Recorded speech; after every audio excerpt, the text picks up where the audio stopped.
Hi, welcome back, and let's continue with the big story of Jet Airways. As Naresh Goyal steps down, Air India chairman Ashwani Lohani is believed to have been roped in to look after the airline in the interim. Meanwhile, Naresh Goyal has written an emotional letter to Jet employees saying that he has stepped down for the sake of 22,000 employees of the airline. Anu Sharma joins us with more details.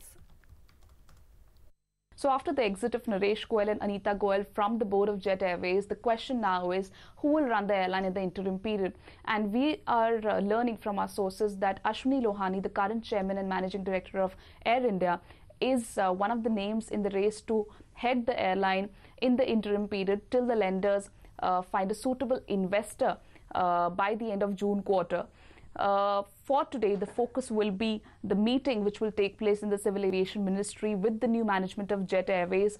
The meeting will basically take stock of the situation, will ask Jet Airways how many active planes do you have, which all routes can you operate, so that a plan can then be chalked out with other airlines and the airport operators to contain the surge in air prices that we have seen in the last couple of weeks.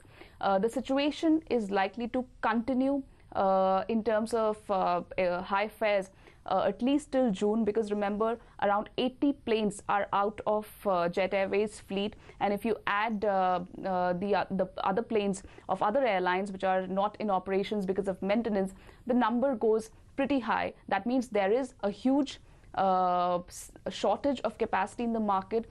Therefore, there will be surge in air prices. Demand is expected to be hit, as we saw in the last couple of months in January and February.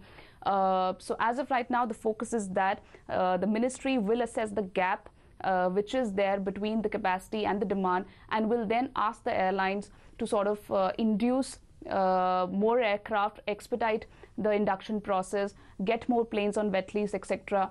For now, the ministry expects the airlines to add around 30 planes, 30 to 35 planes within the next couple of months, and we will continue to track that meeting for you. Back to you.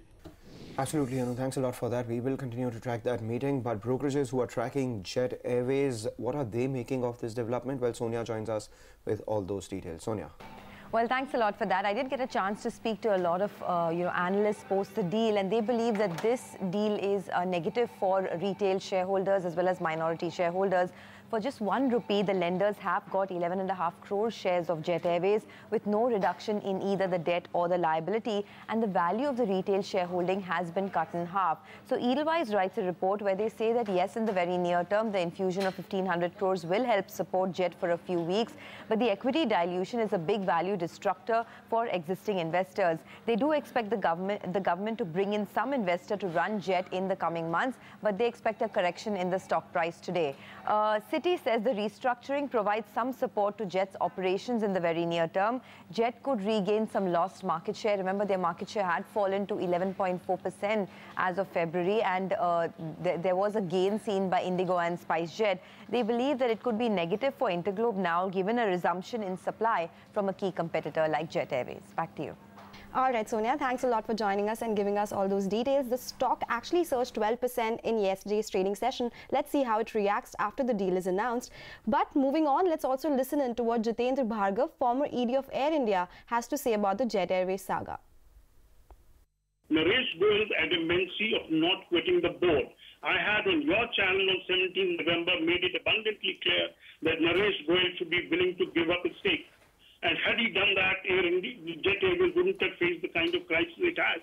Now, that's one part. And second is, the value of an airline depends on the kind of market share, the number of routes you're operating, the number of aircraft or flights you're flying. Now, with that having eroded considerably in the last 2-3 months, now the value has eroded.